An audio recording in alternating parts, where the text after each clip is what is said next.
Assalamu alaikum wa rahmatullahi wa barakatuh mes frères et sœurs. Donc aujourd'hui nous allons parler de l'épouse du prophète sallallahu alayhi wa sallam, Safiya radiallahu anha. Elle était la fille de Huyay ibn Akhtab de la tribu juive de Khaybar.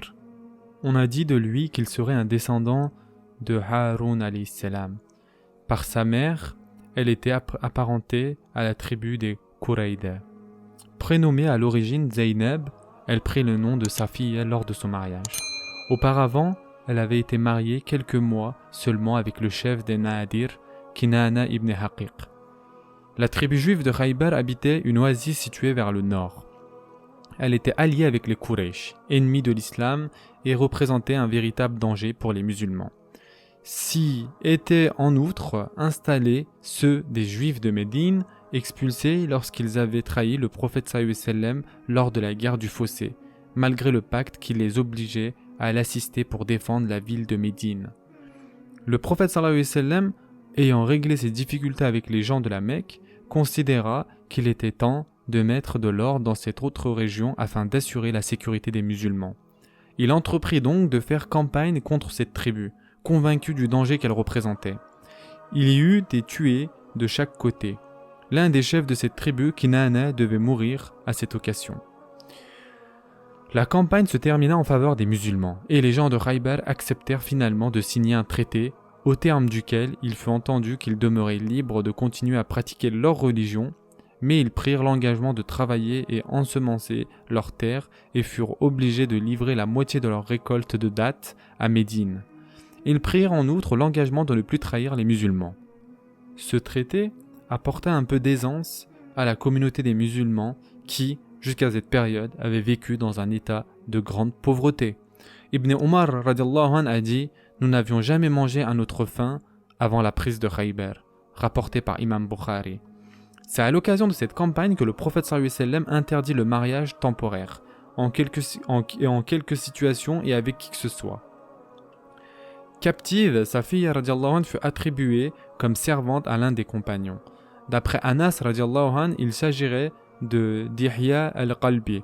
Cependant, de crainte d'offenser les gens de sa tribu, elle était la fille d'un chef. Ali radiallahu anhu la conduisit au prophète sallallahu alayhi wa sallam qui la libéra. Il lui donna le choix, retourner parmi les siens ou embrasser l'islam et devenir l'une de ses épouses. Elle choisit de devenir l'une des mères des croyants. On peut s'étonner de la rapidité de sa décision, car elle fit son choix instantanément et prononça la shahada.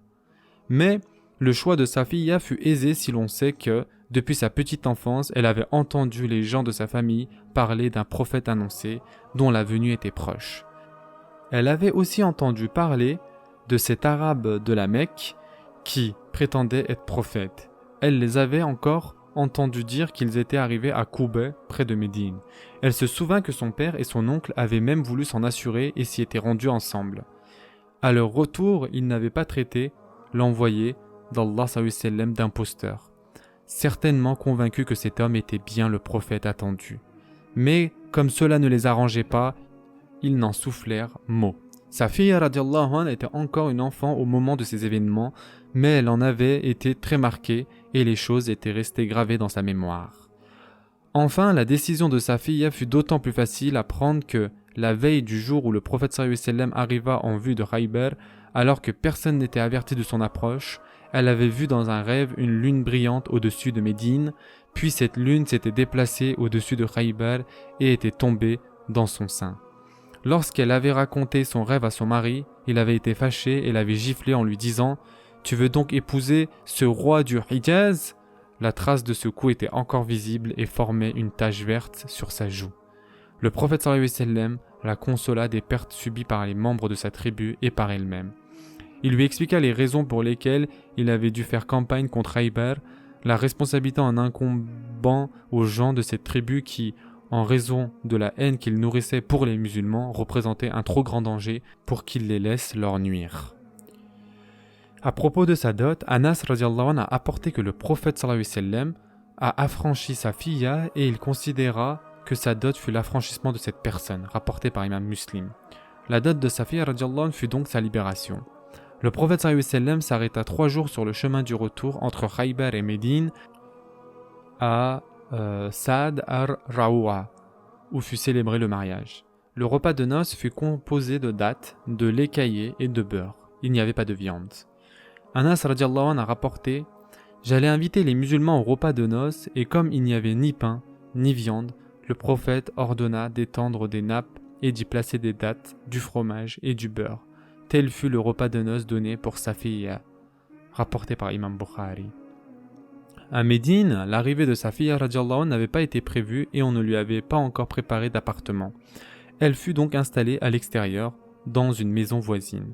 Les mères des croyants ne lui réservèrent pas un accueil très chaleureux, en particulier en raison de ses origines, mais aussi à cause de sa grande beauté. Aïcha radiallahu anha fut particulièrement inquiète. Les autres épouses la surnommaient parfois la fille de Huyay du nom de son père, mais il suffisait d'une intonation pour que ces mots deviennent une insulte, ce qui la rendait très vulnérable en raison de ses origines. Alors qu'elle s'en plaignait un jour au prophète sallallahu alayhi wa sallam, il lui conseilla « Réponds-leur, mon père est Haroun, mon oncle est Moussa. » Mais ses relations avec les mères des croyants s'améliorèrent rapidement et on nous rapporte qu'elle fut finalement très aimée par les mères des croyants. Elle avait environ 17 ans lors de son entrée dans la maison du prophète sallallahu alayhi wa sallam. En raison de son jeune âge, elle était plus proche de Aïcha radiallahu anha et peu à peu elles furent très liées l'une à l'autre, de même avec Hafsa radiallahu anha. Sa fille était réputée dans la maison du prophète sallallahu alayhi wa sallam pour faire la meilleure cuisine. Parfois, elle préparait un plat qu'elle lui envoya chez Aïcha. Elle fut parmi les mères des croyants, l'une de celles qui renoncèrent aux visites conjugales du prophète sallallahu alayhi wa sallam lorsqu'il ramena le nombre de celles-ci à 4. Elle était très pieuse, jeûnait le jour et priait la nuit. Sa fille, radiallahu anha, comme toutes les mères des croyants, nous a rapporté des hadiths.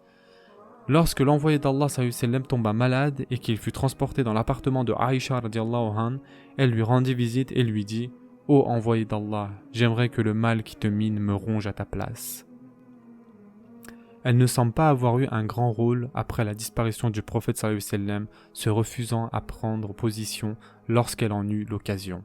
Cependant, elle intervient auprès de Ali radiallahu anhu pour soutenir le calife Osman radiallahu anhu lorsque pendant le mois de Ramadan, un groupe de musulmans s'opposa à lui et le contesta. On nous rapporte notamment que sa fille radiallahu anhu fit parvenir de la nourriture à Osman radiallahu anhu pendant que dura le siège de sa maison. Elle est morte à l'âge de 60 ans, en l'an 50 de l'Hégire, la même année que le calife Ali radiallahu anhu. Elle continua d'aider ses parents, non musulmans, après son mariage avec le prophète sallallahu alayhi wa sallam. À sa mort, elle laissa environ 100 000 dirhams et légua le tiers de ses biens à l'un de ses neveux, le fils de sa sœur, resté juif. Certains musulmans voulurent s'opposer à l'exécution de ce testament, mais Aïcha radiallahu anha intervint efficacement pour que ce legs puisse avoir lieu selon la volonté de sa fille radiallahu anha. Selon la jurisprudence, il est permis de faire un testament en faveur d'un non-musulman et de lui réserver le tiers de l'héritage avant que ne s'opère le partage selon les règles islamiques. Qu'Allah Azza wa Jal soit satisfait de sa fille. Prenez soin de vous mes frères et sœurs et à très prochainement, Inch'Allah.